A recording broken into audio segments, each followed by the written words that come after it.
High guys, welcome to MS to brain builders. మనం ఇప్పుడు Indian జాగ్రఫీలో శీతోష్ణ స్థితి క్లైమేట్కి సంబంధించిన ఎంసీక్యూస్ చూస్తాము. ఇండియన్ జాగ్రఫీలో మనకి శీతోష్ణ స్థితి, భారత శీతోష్ణ స్థితిని చదివేయడానికంటే ముందు శీతోష్ణ స్థితి కొన్ని టర్మ్స్ అర్థం కావాలి. అండ్ అలాగే ఎలినో అంటే ఏంటిది, లానినో అంటే ఏంటిది, అండ్ అలాగే ఇవన్నీ అర్థం కావాలన్నమాట. సేబ్రిజెస్, లాంబ్రిజెస్, సో వాటికి సంబంధించిన ఎంసీక్యూస్ అండ్ అలాగే ఇండియన్ శీతోష్ణ స్థితి అంటే భారతదేశ శీతోష్ణ స్థితి ఎంసీక్యూస్ ఒక 3 చాప్టర్స్ అంటే 3 వీడియోస్గా చేద్దామని అనుకుంటున్నాను. ఓకే, ఎన్ని వీడియోస్ అయితే అన్ని అవుతుంది. ఓకే, ఎవరైతే వీడియోని ఫస్ట్ టైం చూస్తున్నారో వాళ్ళు ఖచ్చితంగా సబ్స్క్రైబ్ చేసుకోండి అండ్ చూసిన ప్రతి ఒక్కరు లైక్ చేయండి, మీ ఫ్రెండ్స్కి షేర్ చేయండి. ఓకే, నేను సోషాలజీకి సంబంధించి అన్ని ఎంసీక్యూస్ చేశాను. ఒక స్కీమ్స్ ఒకటి మిగిలిపోయాయి. ఆ స్కీమ్స్ కూడా ఫిబ్రవరి 10th or 5th నుంచి స్టార్ట్ చేద్దాం అనుకుంటున్నాను. ఏపీ అండ్ తెలంగాణ రెండు. ఏపీ వాళ్ళకి ఏపీ సపరేట్గా, తెలంగాణ సపరేట్గా స్కీమ్స్ స్టార్ట్ చేద్దాం అనుకుంటున్నా. సో ఎవరికైతే సోషల్కి సంబంధించి ప్రాక్టీస్ చేయాలనుకుంటున్నా కింద లింక్స్ ఇస్తాను, అక్కడ నుంచి మీరు ప్రాక్టీస్ చేయండి. Okay, will start now. First question, క్రింది వాటిలో సరైన వాటిని గుర్తించండి. సో ఇక్కడ correct word which of the following is correct అని అడుగుతున్నాడు. ఒక రోజు లేదా కొన్ని రోజులు లేదా కొన్ని గంటలు విలువ ఆ ప్రాంత శీతోష్ణని చెప్పవచ్చు. అంటే కొన్ని రోజులు లేదా కొన్ని గంటలను బేస్ చేసుకుని చెప్పేదాన్ని శీతోష్ణ స్థితి అని అంటున్నాడు. సెకండ్ వన్ వచ్చేసి, ఒక భౌగోళిక ప్రాంతంలో సగటు వాతావరణ స్థితి దీర్ఘకాలికంగా 30 లేదా 40 లేదా 100 సంవత్సరాలు లెక్కించే పని విలువను ఆ ప్రాంతం యొక్క శీతోష్ణ స్థితి అని చెప్పవచ్చు. సో ఇక్కడ చూడండి, 2 శీతోష్ణ స్థితి, ఇందులో ఏది కరెక్ట్ అని చెప్తున్నాడు. అంటే క్లైమేట్ అనే దానికి ఏది కరెక్ట్. యాక్చువల్గా మనకి క్లైమేట్ అని ఒకటి ఉంటుంది, అంటే వాతావరణ స్థితి అంటే వెదర్ అని ఇంకోటి ఉంటుంది. వాతావరణం, దీన్ని వెదర్ అంటాము. ఓకే, నెక్స్ట్ క్లైమేట్ అంటే శీతోష్ణ స్థితి అంటాము. సో క్లైమేట్కి వాతావరణానికి కొద్దిగా డిఫరెన్స్ ఉంది. అందరూ సేమ్ ఒకటే అనుకుంటారు, బట్ లిటిల్ బిట్ డిఫరెన్స్ ఉంది. మనం 30, 50 లేదా 100 ఈ 100 years లేదంటే 50 years లేదంటే 30 years ఇలా దీర్ఘకాలికంగా ఒక ప్రదేశం యొక్క ఉష్ణోగ్రత, పీడనం, పవనం, వర్షపాతం వీటన్నిటిని లెక్కలోకి తీసుకొని మన సమగ్రంగా సగటుగా చెప్పేదాన్ని ఏమంటాం అంటే క్లైమేట్ అంటాము. దాన్ని శీతోష్ణ స్థితి అంటాము. వెదర్ అంటే ఏంటిదంటే, వెదర్ ఈజ్ నథింగ్ బట్ ఒక డే లేదంటే 1 week లేదంటే కొన్ని గంటలు ఇలా దానికి బేస్ చేసుకుని చెప్పేదాన్ని వెదర్ అంటాము. ఓకేనా, ఈరోజు వెదర్ చాలా బాగుంది, ఇక్కడ క్లైమేట్ ఎప్పుడు చల్లగా ఉంటుంది. క్లైమేట్ అనేది ఎప్పుడు కూడా 30 నుంచి 50 నుంచి 100 ఈ మూడికి లేదో కదని బేస్ చేసుకుని మనం క్లైమేట్ చెప్తాము. బట్ వెదర్ మాత్రం గంట లేదంటే ఒక రోజు లేదంటే ఒక ప్లేస్లో అప్పటి కారికి ఉన్న దాన్ని బట్టి వెదర్ అంటాం అనమాట. ఓకేనా, ఇక్కడ శీతోష్ణ స్థితి అన్నారు. సో కొన్ని రోజులు లేదా కొన్ని గంటలు, ఇదైతే తప్పు. సో 30 నుంచి 50, 60 ఇలా 100, ఈ 30 లేదా 50 లేదా 100 సంవత్సరాల సగటుగా తీసుకుని చెప్పేదాన్నే మనం శీతోష్ణ స్థితి అంటాము. ఓకేనా, సో ఇక్కడ ఓన్లీ 2 అనేది ఆన్సర్ అవుతుంది. B is A correct answer. Okay, second question చూడండి, క్రింది వాటిలో సరికాని వాటిని గుర్తించండి. అంటే వాటి ఇన్కరెక్ట్ వాటిని గుర్తించండి అంటున్నాడు. ఓకే, ఇక్కడ చూడండి, ఫస్ట్ వన్ చూడండి, శిలా వర్ణము మరియు జలావర్ణంలో పైన చుట్టూ ఆవరించున్న అనేక వాయువుల మిశ్రమాన్ని వాతావరణం అంటాము. సో మనకి మూడు వాతావరణాలు ఉంటాయి. మన ఫర్ ఎగ్జాంపుల్ ఇలా ఉంటే ఇది వాతావరణం, ఇది భూమి అనుకుంటే ఇది వాతావరణం అవుతుంది. అంటే భూమి చుట్టూ ఆవరించున్న పొరని మనం ఏమంటామంటే వాతావరణం అంటాం. దీన్ని ఇంకో విధంగా ఏం చెప్పొచ్చు అంటే శిలావర్ణం అండ్ జలావర్ణం ఈ రెండింటిని ఆవరించున్న పొరని వాతావరణం అని కూడా చెప్తాము.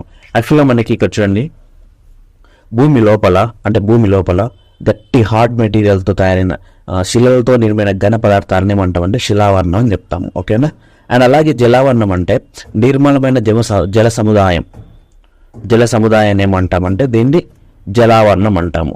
ఓకే, ఈ శిలావర్ణానికి ఈ జలావర్ణానికి ఆవరించి ఉన్న బయటి పొరను ఏమంటామంటే వాతావరణం అంటారు. అంటే ఈ వాతావరణంలో మనకి విభిన్న వాయు రాశులు ఉంటాయి అన్నమాట. అంటే గాలి మీద చుట్టుపక్కల ఉన్న కొన్ని ఆక్సిజన్ కానీ, కార్బన్ డైఆక్సైడ్ కానీ, నైట్రోజన్ కానీ, ఫాస్ఫరస్ కానీ ఇవన్నీ ఉంటాయి అన్నమాట. ఓకేనా, సో వీటన్నిటిని కలిపి మనం జీవావరణం అంటాము. ఓకేనా, సో మనకి భౌతిక ఆవరణాలను బేసికల్గా 3 రకాలుగా విభజించవచ్చు: శిలావరణం, వాతావరణం, జలవర్ణం అంటే, శిలావర్ణం అంటే ఏంటిది, జలవర్ణం అంటే ఏంటిది, వాతావరణం అంటే ఏంటిది, జీవవర్ణం అంటే ఏంటిది. అంటే పై 3 రాశులు మొత్తం జలవర్ణం, శిలావర్ణం, వాతావరణం మూటిని కలిపి ఏమంటామంటే జీవవర్ణం అంటాము. ఓకేనా. సో ఇక్కడ చూడండి, శిలలో మరియు జలావరణం పై చుట్టూ ఉన్న అనేక వాయువుల మిశ్రమాన్ని వాతావరణం అంటాం. ఇది కరెక్టే. సో ఈ నెక్స్ట్, భూమిని ఆవరించి ఉన్న దట్టమైన కాలిబరటి వాతావరణం అని పిలుస్తారు. దట్టమైన, ఇక్కడ ఏదో మిస్టేక్ ఉంది. ఓకే, భూమిని ఆవరించిన దట్టమైన వాయువుని వాతావరణం అంటాం. సో ఇది కరెక్టే. విభిన్న వాయురాశులతో తీవ్ర గమనం గల వాయు సముదాయాన్ని వాతావరణం అంటాం. సో వాతావరణానికి ఇక్కడ 3 డెఫినేషన్స్ ఇచ్చాడు. సో 3 కరెక్టే. ఇక్కడ ఇది కరెక్టే. భూమిని ఆవరించిన దట్టమైన వాయువులు, అది కూడా కరెక్టే. విభిన్న వాయురాశుల చేత తీవ్ర గమనం వల్ల వాయు సముదాయవర్ణం అనే వాతావరణం అని పిలుస్తారు. సముదాయవర్ణాన్నే వాతావరణం పిలుస్తారు. సో ఇది కూడా కరెక్టే. ఇక్కడ ఉన్న 3 డెఫినేషన్లు వాతావరణానికి సరైన డెఫినేషన్సే. సో ఇక్కడ ఆన్సర్ ఏంటిది, ఇన్కరెక్ట్ అడిగాడు. ఇన్కరెక్ట్ అంటే నన్ అప్ టు అబౌవ్ అని చెప్పొచ్చు. ఓకేనా. నెక్స్ట్ క్వశ్చన్, థర్డ్ క్వశ్చన్ చూడండి. భూ వాతావరణంలో దొరకని వాయు మూలకం ఏమిటి? సో మనకి వాతావరణంలో మనకి చాలా మూలకాలు దొరుకుతాయి. ఏమేమి మూలకాలు దొరుకుతాయి? హైడ్రోజన్, ఓకే ఇక్కడ ఉన్నాయి చూడండి, నైట్రోజన్ కానీ, ఆక్సిజన్ కానీ, ఆర్గాన్, కార్బన్ డైఆక్సైడ్, నియాన్ ఇవన్నీ దొరుకుతాయి. కానీ ఇక్కడున్న వాటిలో ఏది దొరకదు అంటారు. నైట్రోజన్ ఉంది, ఆర్గాన్ ఉంది, క్లోరిన్ ఉంది, నియాన్ ఉందా చూడండి ఒకసారి.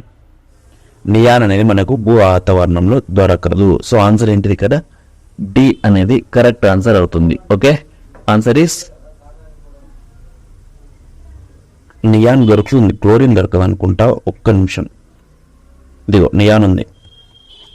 ఓకే, క్లోరిన్ దొరకదు మనకి. ఓకే, సో కరెక్ట్ ఆన్సర్ ఏంటిది, క్లోరిన్ అనేది కరెక్ట్ ఆన్సర్ అవుతుంది. ఓకే, క్లోరిన్ అనేది మనకు భూ వాతావరణం అంటే ఎర్త్ అట్మాస్ఫియర్లో దొరకదు. సో సారీ, నియాన్ అనేది కూడా భూ వాతావరణంలో దొరుకుతుంది. ఓకే, నెక్స్ట్ క్వశ్చన్ చూడండి. ఫోర్త్ క్వశ్చన్, వాతావరణంలోని ఆవరణంలో కింద నుంచి పైకి వరుసగా అంటే బాటమ్ టు టాప్ ని వరుసగా అమర్చండి అంటున్నారు. అంటే అట్మాస్ఫియర్ లో ఉండే లేయర్స్ ని వరుసగా అమర్చండి అంటున్నారు. సో మనకి వాతావరణంలో లేయర్స్ ఎన్ని ఉన్నాయి? ఫస్ట్ మనకి టోటల్ గా లేయర్స్ వచ్చేసి 5 లేయర్స్ ఉంటాయి. ఫస్ట్ వన్ వచ్చేసి troposphere, second one strato, third one meso, fourth one thermo and fifth one వచ్చేసి ఎక్సో. ఈ 5 ఇవన్నింటినీ కలిపి మనం వాతావరణం అంటామంట అన్నమాట. ఓకేనా. సో ఈ ట్రోపోస్ఫియర్ ఎక్కడి నుంచి ఎక్కడి వరకు ఉంటుంది, స్ట్రాటోస్ఫియర్ ఎక్కడి నుంచి ఎక్కడి వరకు ఉంటుంది, ఇవన్నీ నేర్చుకోవాలన్నమాట. ఈ ట్రోపోస్ఫియర్ అండ్ స్ట్రాటోస్ఫియర్ మధ్యలో ట్రోపోపాస్ ఉంటుంది. అండ్ ఈ స్ట్రాటోస్ఫియర్ అండ్ స్ట్రాటోస్పాస్ ఉంటుంది. ఓకే, ఇక్కడ మీసోపాస్ ఉంటుంది. ఎక్సో వర్ణం అంటాం. సారీ, ఇక్కడ కదా, ఇక్కడ వచ్చేసి ట్రోపోపాస్, ఇక్కడ స్ట్రాటోపాస్, ఇక్కడ మీసోపాస్ ఉంటుంది. ఇక్కడ డయాగ్రామ్ లో చూపిస్తాను చూడండి ఒకసారి ఇక్కడ. సో ఇది ట్రోపో, స్ట్రాటో, మీసో, థర్మో, ఎక్సో. ఈ రెండింటి మధ్యలో మనకి ట్రోపోస్పాస్ ఉంటుంది. ఈ రెండింటి మధ్యలో మనకి స్ట్రాటోపాస్, ఈ రెండింటి మధ్యలో మనకి మీసోపాస్ ఉంటుంది అనమాట. ఓకే, ఈ ట్రోపోస్ఫియర్ లోనే మనకి ప్రతి 165 మీటర్స్ హైట్ వెళ్ళే కొద్దీ 1 డిగ్రీ సెంటీగ్రేడ్ అనేది తగ్గుతుంది అనమాట. ఓకేనా. ఇక్కడేమో పైకి వెళ్ళే కొద్దీ టెంపరేచర్ అనేది పెరుగుతుంది. ఇటు సైడ్ ఏమో మళ్ళీ తగ్గుతుంది, ఇటు సైడ్ ఏమో మళ్ళీ పెరుగుతుంది. ఓకే, ఇలా గుర్తుపెట్టుకోవాలి మీరు. మనకి టెంపరేచర్ అనేది లేయర్స్ గా ఇలా వెళ్తుంటుంది అనమాట. ఓకే, అండ్ నెక్స్ట్ వీటి కిలోమీటర్స్ కూడా గుర్తుపెట్టుకోవాలి. 0 to 10, 8 అని చెప్తారు, 13 అని చెప్తుంటారు. సో ఇవి గుర్తుపెట్టుకోకుండా అన్నదాకా గుర్తుపెట్టుకోవాలి, ఏదాని తర్వాత ఏమొస్తుంది అని. ఓకే, ఇక్కడ అడిగింది చూడండి, సీక్వెన్స్ బాటం నుంచి అంటాడు. ఫస్ట్ వచ్చేసి మనకి ట్రోపోస్ఫియర్ ఉంటుంది. సో ఈ ట్రోపోస్ఫియర్ ఉంటుంది, ఇది ఉంటుంది. కానీ ఇక్కడ మనకి సెకండ్ లో అయనోస్ఫియర్ ఉంటుంది. అయనోస్ఫియర్ కాదు, మనకు ఉంది స్ట్రాటోస్ఫియర్ అనేది ఉంటుంది. సో ఆన్సర్ ఏంటిది, సి అనేది కరెక్ట్ నాకు వస్తుంది. ఆ తర్వాత స్ట్రాటోస్ఫియర్ తర్వాత మనకు వచ్చేసి మోనో, ఆ తర్వాత థర్మో, ఆ తర్వాత ఎక్సోస్ఫియర్. ఓకేనా, ఈ థర్మోనే మనము అయనోస్ఫియర్ అని కూడా అంటాము. ఓకే, నెక్స్ట్ క్వశ్చన్ చూడండి. 5th క్వశ్చన్, వాతావరణంలో నత్రజని అంటే nitrogen, carbon dioxide and oxygen percentages ని వరుసగా అంటున్నారు. సో మనకి నైట్రోజన్ వచ్చేసి 78% ఉంటుంది, కార్బన్ డైఆక్సైడ్ వచ్చేసి 0.03 ఉంటుంది, అండ్ ఆ తర్వాత ఆక్సిజన్ వచ్చేసి 21% ఉంటుంది. ఓకేనా. సో ఇవన్నీ చూసుకున్నట్లయితే 78, 0.03, 21 ఆన్సర్ ఏమవుతుంది, డి అనేది కరెక్ట్ ఆన్సర్ అవుతుంది. ఓకే, క్వశ్చన్, రాత్రి వేళలో భూమి నుండి సముద్రం వైపుకు వీచే గాలిని ఏమంటారు? సో మనకు 2 types ఆఫ్ బ్రిడ్జెస్ ఉంటాయి, ఒకటి sea bridges and land bridges. Land bridges అని మనకి నైట్ టైం జరుగుతాయి, సీ బ్రిడ్జెస్ వచ్చేసి మనకి డే టైం జరుగుతాయి. సో నైట్ టైం ల్యాండ్ నుంచి సీకి వెళ్ళే కొన్ని పవనాలు అంటే విండ్స్ ఉంటాయి, వాటిని ఏమంటామంటే మనము సీ బ్రిడ్జెస్, ల్యాండ్ బ్రిడ్జెస్ అంటాము. అదే మార్నింగ్ టైము సీ నుంచి ల్యాండ్ వైపుకి వీచే పవనాలు ఉంటాయి కదా, విండ్స్ ఏమంటామంటే మనకి సీ బ్రిడ్జెస్ అంటాము. సో ఒకసారి ఇక్కడ చూడండి, ఇది ల్యాండ్ బ్రిడ్జెస్. ఇది నైట్ టైం జరుగుతుంది మనకి, ఇట్లా ల్యాండ్ నుంచి సీ సైడ్ వెళ్ళిపోతాయి. ఇలా వచ్చేసి ఇక్కడ కూల్ ఎయిర్ అని ఇక్కడ వచ్చేసి ఇది వార్మ్ అప్ అయిపోయి మళ్ళీ ఇలా రొటేట్ అవుతుంటుంది. అదే మనకి డే టైం అయితే కనుక సీ నుంచి ఇటు కూల్ ఎయిర్స్ ఇక్కడ వచ్చేసి ఇక్కడ వార్మ్ అయిపోయి మళ్ళీ ఇలా వస్తుంటాయి అనమాట. ఓకేనా, ఈ సీ బ్రిడ్జెస్ అనేవి ఎప్పుడు జరుగుతాయి, ఎక్కడి నుంచి ఎక్కడికి వస్తాయో అవన్నీ గుర్తుపెట్టుకోవాలి.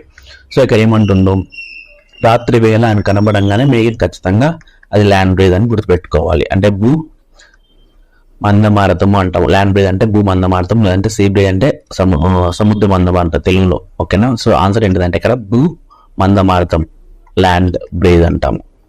ఓకే, నెక్స్ట్ క్వశ్చన్ చూడండి. 7th, వాయు పీడనంను కొలిచే పరికరము ఏమంటారు? 7th ఏంటిది? వాయు పీడనాన్ని కొలిచే పరికరాన్ని ఏమంటారు అంటున్నారు. మానోమీటర్, బారోమీటర్, హైడ్రోమీటర్, అగ్రోమీటర్ అంటున్నారు. సో యాక్చువల్గా మనకి వాయు పీడనాన్ని కొలిచే మీటర్ అంటే వచ్చేసి మనకి మానోమీటర్ అంటారు. అయితే వీటిలోకి మనకి కొన్ని ఈ మానోమీటర్ వాల్యూ ఎంత అంటే ఎక్కడి నుంచి ఎక్కడి వరకు ఉంటుంది, ఆ తర్వాత బారోమీటర్ అంటే ఏంటిది, ఇవన్నీ కూడా ఒకసారి చూసుకోవాలి మీరు. ఓకే, ఒకసారి చూసుకున్నట్లయితే ఈ మానోమీటర్ని వాయు యొక్క పీడనాన్ని కొలచడానికి మానోమీటర్ వాడతారు. మరి బారోమీటర్ ఏదానికి వాడతారంటే, బారోమీటర్ వచ్చేసి వాతావరణ పీడనాన్ని యూజ్ చేసి ఈ బారోమీటర్ని యూజ్ చేసి వాతావరణ పీడనాన్ని కనుక్కుంటారు. సో ఈ బారోమీటర్ వల్ల మనకి వర్షం వస్తుందా, తుఫాన్ వస్తుందా, ఇవన్నీ తెలిసింది దీని దారి అనమాట. సో ఈ బారోమీటర్ని కనుగొన్న శాస్త్రవేత్త అంటే టారసెల్లి. ఓకే, అది కూడా గుర్తుపెట్టుకోవాలి, టారసెల్లి. నెక్స్ట్ అలాగే ఈ బారోమీటర్కి తుఫాన్ వస్తుందా రాదా, వీటి ఎన్ని ఉంటుంది, ఎక్కడి నుంచి ఎక్కడి వరకు ఉంటుంది, అవన్నీ చూసుకోవాలన్నమాట. ఓకే, ఇక్కడ అయితే ఆన్సర్ ఏంటిది, ఇక్కడ వాయు పీడనానికి వచ్చింది మాత్రం మానోమీటర్, కానీ వాతావరణ పీడనాన్ని కొలిచేది మాత్రం బారోమీటర్. ఓకే, గుర్తుపెట్టుకోండి, ఆన్సర్ ఏంటిది బి కాదు, ఇక్కడ ఏ, మానోమీటర్. నెక్స్ట్ వన్, కింది వాటిని పరిశీలించము. 8th one చూడండి ఒకసారి, కింది వాటిని పరిశీలించము. Consider the following.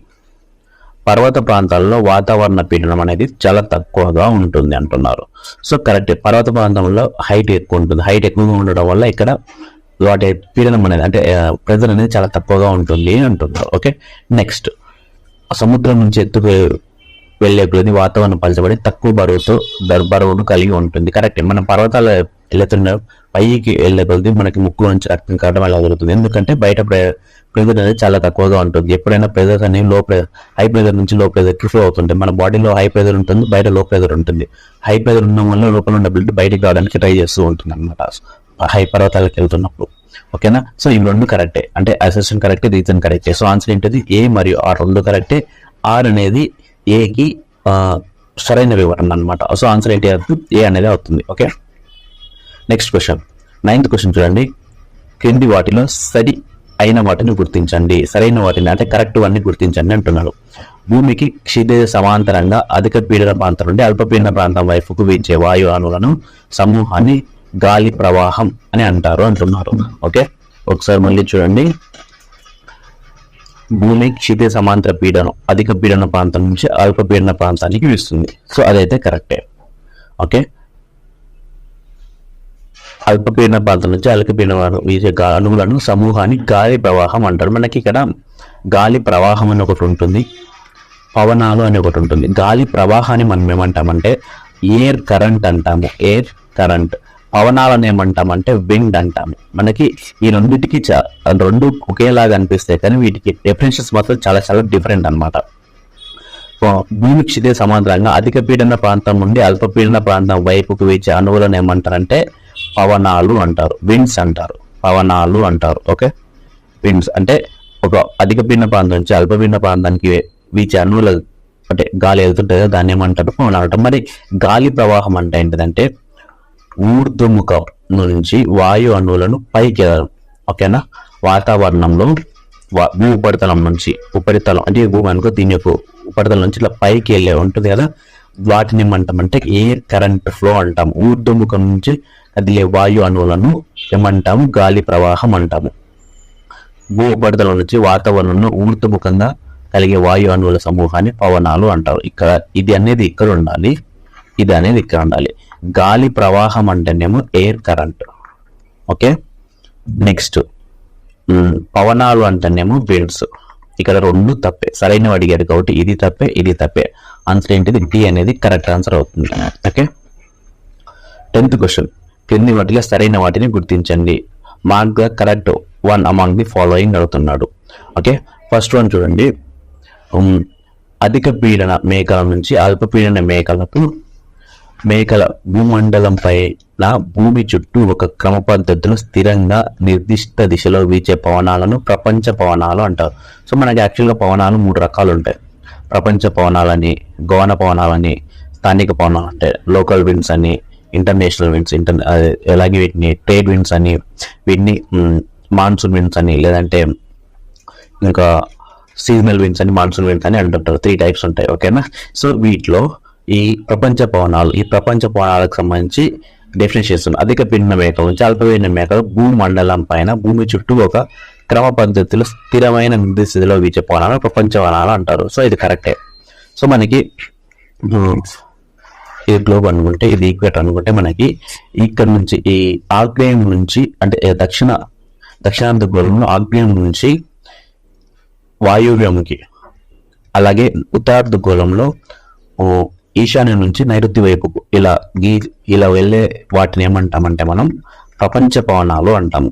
ఈ ప్రపంచ పవనాలను, లేదంటే ఈ వ్యాపార పవనాలను మనకి ఎక్కువగా 5 degrees నుంచి 35 degrees మధ్యలో కనిపిస్తుంటాయి అన్నమాట. ఓకే, వీటిని ఆగ్నేయ వ్యాపార పవనాలు అని, ఈశాన్య వ్యాపార పవనాలు అని ఇలా డిఫరెంట్ పేర్లతో పిలుస్తుంటాము. సో వీటి వల్లే మనకి ట్రేడింగ్ అనేది సరిగ్గా జరుగుతూ ఉంటుంది అనమాట. ఓకేనా? సో ఇది అనేది కరెక్ట్. ప్రపంచ పవనాలు ఇతర పవనాలతో పోల్చినప్పుడు ఇవి అత్యంత స్థిరంగా మరియు అత్యంత వేగంగా వీస్తుంటాయి. సో ఇది కూడా కరెక్టే.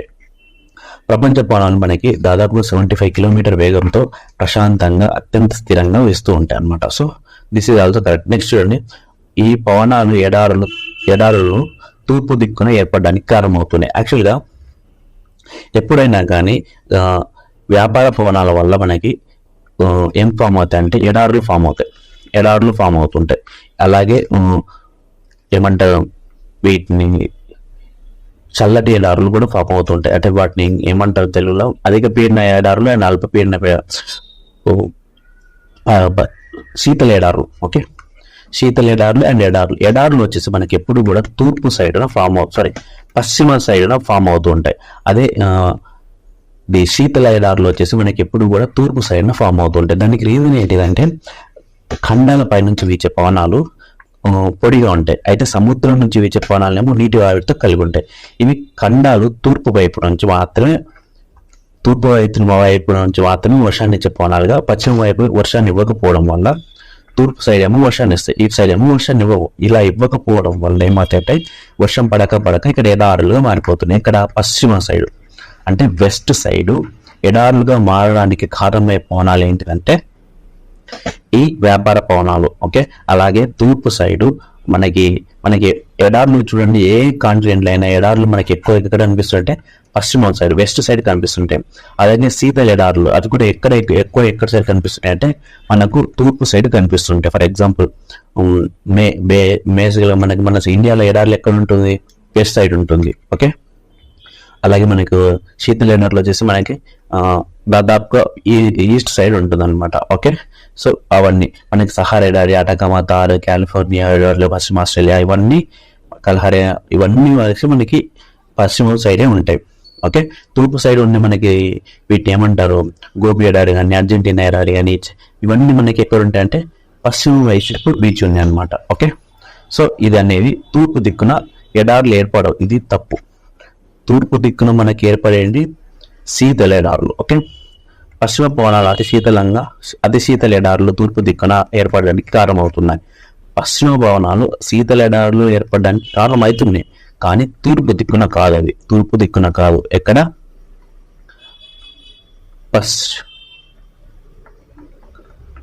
సారీ, ఇది కరెక్టే, 4th వన్ కరెక్టే. ఈ 3 ఒక్కటే తప్పు. ఓకే, 3 ఒక్కటే తప్పు. ఇక్కడ అడిగింది ఏంటి? కరెక్ట్ 1 అడిగాడు. 1 2 4 ఇది ఉండాలి ఆన్సర్. 1 2 4 ఉండాలి ఆన్సర్. ఓకే, ఎందుకంటే ఇది తూర్పు దిక్కునే ఇచ్చాడు. సో 3 ఒక్కటే తప్పు. నెక్స్ట్ క్వశ్చన్ చూడండి. సో ఇలా వెళ్తుంటాయి ఈ విండ్స్. వీటిని ఏమంటారంటే మనము నార్త్ ఈస్ట్ ట్రేడ్స్ అని, సౌత్ ఈస్ట్ ట్రేడ్స్ అని. వీటి వల్లే మనకి వీటి బాగా జరుగుతుంటాయి అన్నమాట. ఏది 11th క్వశ్చన్ చూడండి. క్రింది వాటిలో సరి కాని వాటిని గుర్తించండి. అంటే మనకు ఋతువులను అనుసరించి కానీ సమయాన్ని అనుసరించి కానీ వీచే పవనాలను గౌణ పవనాలు అంటారు. సో ఇందాక నేను చెప్పాను పవనాలు, విండ్స్ ఆర్ 3 types అని. సో ఫస్ట్ వచ్చేసి సీజనల్ విండ్స్, దానికంటే ముందు ట్రేడ్ విండ్స్, ఆ తర్వాత లోకల్ విండ్స్. సో మనకి సీజనల్ విండ్స్ అంటే ఋతుపవన అలానే డెఫినేషన్ ఇస్తుంది. ఋతుపవనం అనుసరించి కానీ, అంటే ఋతువులు అనుసరించి కానీ సమయాన్ని అనుసరించి కానీ వీచే పవనాలను ఏమంటే గౌణ పవనాలు అంటారు. గౌణ లేదంటే కాలాన్ని బట్టి వీచే పవనాలను కూడా అంటుంటారు. సో ఇది కరెక్టే. ఋతువులను కానీ అంటే సమయాన్ని కానీ, అలాగే భూ మరియు జల ఉష్ణోగ్రత తేడాల వల్ల వాటి అనుసరించి దిశను మారుతాయి అన్నమాట. అలాంటి పవనాలను ఏమంటారంటే ఋతుపవన పవనాలు లేదా కాలాన్ని బట్టి వీచే పవనాలు అంటారు. ఓకేనా? సో ఈ పవనాలు బేసిక్గా 2 వాటిపైన బేస్ చేసుకొని అవి ఏర్పడతాయి అన్నమాట. ఒకటి వచ్చేసి భూమి, నీరు. వాటి యొక్క అంటే ఉష్ణాన్ని గ్రహించే శక్తి డిఫరెంట్ గా ఉండటం, దీన్ని బేస్ చేసుకొని ఈ పవనాలు అనేవి వీస్తూ ఉంటాయి. సెకండ్ వన్ వచ్చేసి ట్రోపో ఆవరణంపై అతి వేగంగా వీచే జెట్ వాయు ప్రవాహాలు. ఈ 2 వీటి వల్ల ఈ ఋతుపవనాలు అనేవి ఏర్పడుతూ ఉంటాయి అన్నమాట. ఓకే, సో ఫస్ట్ అయితే కరెక్టే. భూమి, నీరు భిన్న రీతుల్లో ఉష్ణాన్ని గ్రహించడం, చల్లబడటం వల్ల ఋతుపవనాలు అనేవి ఏర్పడతాయి. కరెక్ట్. ఇది ఋతుపవనాలు ట్రోపో ఆవరణంపై పైభాగంలో ఉన్న పశ్చిమ జెట్ స్ట్రీమ్లకు దోహదం చేస్తున్నాయి అంటున్నారు. సో మనకి ఇక్కడ చూసినట్లయితే ఋతుపవనాలు ట్రోపో ఆవరణలో మనకి యాక్చువల్గా మనకి ఒకసారి చూడండి, ఇక్కడ ఇలా ఇది సౌత్ ఇండియా, ఇది నార్త్ ఇండియా అనుకుంటే కనుక, అంటే ఇక్కడ మనకి ఇటు సైడు ఆసియా ఖండం వైపు నుంచి అల్పపీడనం అనేది ఇలా వచ్చేస్తాయి అనమాట. వచ్చేసి మనకి ఈ అల్పపీడన హిందూ మాసం వైపు ఈశాన్య వైపు వీస్తూ ఉంటాయి. ఇలా వచ్చినది ఇక్కడ ట్రోపో ఆవరణాలు ఏమవుతుందంటే పశ్చిమ జెట్ స్ట్రీమ్లకు దోహదపడతాయి. ఇక్కడ మనకి 2 పాయాలు విడిపోతాయి అనమాట. ఒకటేమో ఈ హిమాలయ అటు సైడ్ నుంచి, హిమాలయ ఇటు సైడ్ నుంచి. హిమాలయాలు అటు సైడ్ నుంచి వెళ్ళే వాటిని ఏమంటారంటే హిమాలయానికి ఉత్తరంగా వెళ్ళేటివి, హిమాలయానికి దక్షిణంగా వెళ్ళేటివి. మళ్ళీ ఇది 2 ఇలా కలుసుకొని వచ్చేసి చైనా, తర్వాత చైనా ఎండ్లో అక్కడ ఈ 2 కలిసిపోతాయి అనమాట. వీటిని ఇండియా నుంచి ప్రవహించే వీటిని ఏమంటారంటే జెట్ స్ట్రీమ్స్ అంటారు. ఈ జెట్ స్ట్రీమ్స్ వల్లనే మనకి శీతాకాలంలో అక్కడ పంటలు పండుతూ ఉంటాయి అన్నమాట. ఓకే, వాటి యొక్క టెంపరేచర్ చాలా చాలా కూల్గా ఉండడానికి దోహదపడుతుంటాయి. ఓకేనా? ఇది కూడా కరెక్టే. ఈ 3 కరెక్టే. నెక్స్ట్ ఈ ఋతుపవనాల ఆధారంగానే భారతదేశంలో ఋతుపవన శీతోష్ణ స్థితి అని పేర్కొంటారు. సో ఇది కూడా కరెక్టే. భారతదేశ శీతోష్ణ స్థితి అనేది ఋతుపవన శీతోష్ణ స్థితి అందరికీ తెలిసినది. అంటే మన అక్షాంశాలను కానీ రేఖాంశాల పరంగా చూసినప్పుడు భారతదేశంలో ఇరువైపులా భూ జల మార్గాలు ఇంచుమించుగా సమానంగా ఉంటాయి.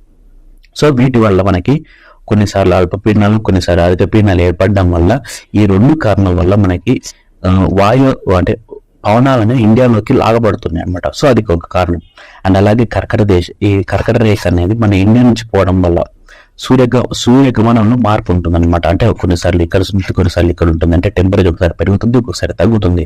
సో దానివల్ల కూడా మనకి ఏమవుతుంది, ఈ టెంపరేచర్ ఎప్పుడూ కూడా లో నుంచి హై, అంటే హై నుంచి లోకి, హై టెంపరేచర్ నుంచి లో టెంపరేచర్కి వీస్తుంది. దీనివల్ల పవనాలైనా సరే, టెంపరేచర్ అయినా కానీ అలా వేయడం వల్ల విండ్స్ అనేవి ఇలా ట్రావెల్ అవుతూ ఉంటాయి. ఈ ట్రావెలింగ్లోనే మనకి సీ నుంచి వచ్చినప్పుడు ఏమో వాటిని తీసుకొచ్చి మన ఇండియాలో వర్షానికి కారణం అవుతున్నాయి అనమాట. ఓకేనా?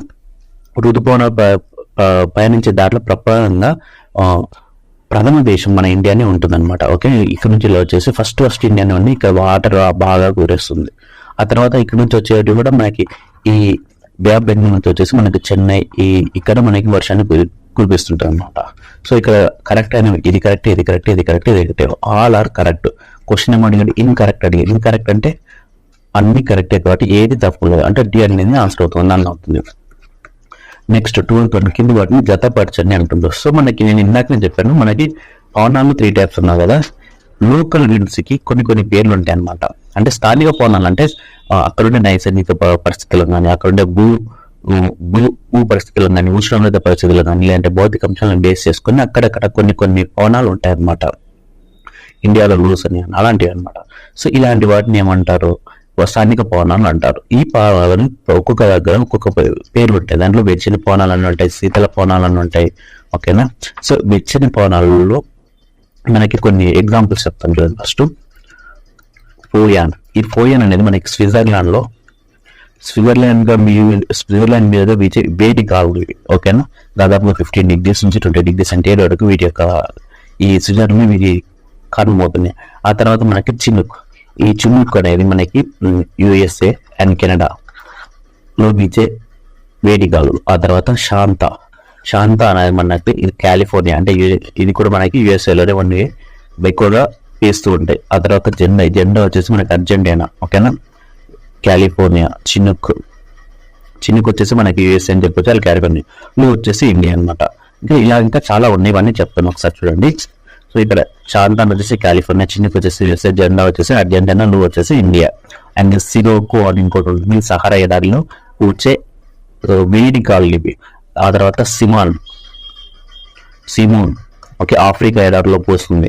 ఆ తర్వాత నువ్వు వచ్చేసి ఇండియా. హర్మటాన్ వచ్చేసి కూడా మనకి సహారా ఎడారి అండ్ ఆఫ్రికా పశ్చిమ తీరంలో వస్తున్నాయి. ఇవన్నీ వేడి గాలులు. అలాగే మనకి శీతల గాలులు కూడా ఉంటాయి. శీతల గాలు వచ్చేసి బోరా వచ్చేసి మనకి యూగోస్లేవియాలో కనిపిస్తుంది.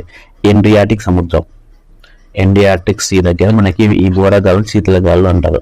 నెక్స్ట్ బెర్గ్స్ అని ఉంటుంది, ఇది వచ్చేసి మనకి దక్షిణ ఆఫ్రికాలో కనిపిస్తుంది అనమాట. ఓకే. అలాగే బోరా అయిపోయింది, బర్గ్స్ అయిపోయింది. ఇంకా మిస్టల్స్ ఉంటుంది, ఇది యూరోప్ లో కనిపించే శీతల గాలులు. ఓకేనా. సో ఇవన్నీ గుర్తుపెట్టుకోవాలి మీరు. అలాగే జోడా అని, కాసిన్ అని, గిబ్లీ అని, ఇలా చాలా ఉంటాయి. ఓకే. అవన్నీ ఏంటంటే లోకల్ విండ్స్ అంటారు వాటిని. ఓకే. ఈ లోకల్ విండ్స్ ఏ రాష్ట్రంలో ఉన్నాయని మన ఇండియాలో వచ్చేసి లూ అనమాట. ఓకేనా. సో మరి ఇది క్లైమేటిక్ సంబంధించి, అంటే శీతోష్ణ స్థితికి సంబంధించి పార్ట్ 1. క్లైమేట్ ఏదైనా very big topic. Indian climate చెప్పాలి. అలాగే ఇండియన్ క్లైమేట్ అర్థం అంటే ఫస్ట్ ఇవన్నీ ఈ టర్మ్స్ అన్ని అర్థం కావాలి. సీ బ్రీజ్ అంటే ఏంటిది, ల్యాండ్ బ్రీజ్ అంటే ఏంటిది, అండ్ అలాగే దీంట్లో మనకి ఇంకా చాలా టర్మ్స్ ఉంటాయి. దీంట్లో ఏమంటారు, ఇది ఇక్కడ పేరు నుంచి ఎలాంటి గాలు వస్తుంటాయి, వేడి పవనాలు ఎలా వస్తుంటాయి, ల్యాండింగ్లో కానీ ఎలినో కానీ ఇవన్నీ తెలియాలి అనమాట. సో దాదాపు ఇంకొక 2 క్లాస్ పెట్టవచ్చు. క్లైమేటిక్ సంబంధించి ఇంకొక 2 or 3 క్లాసెస్ పెట్టవచ్చు. ఓకేనా. ప్రస్తుతానికి అయితే పార్ట్ 1. ఓకేనా. పార్ట్ 2 ఇంకొక 2-3 days లో మళ్ళీ అప్లోడ్ చేస్తాం. ఓకే. వీడియో లాస్ట్ దాకా చూసారంటే మీకు ఖచ్చితంగా నచ్చే ఉంటుంది. సో లైక్ చేయండి అండ్ అలాగే సబ్స్క్రైబ్ చేసుకోండి. PDF కావాల్సిన వాళ్ళు కింద ఇచ్చిన లింక్లో జాయిన్ అవ్వండి. ఓకే. Thank you.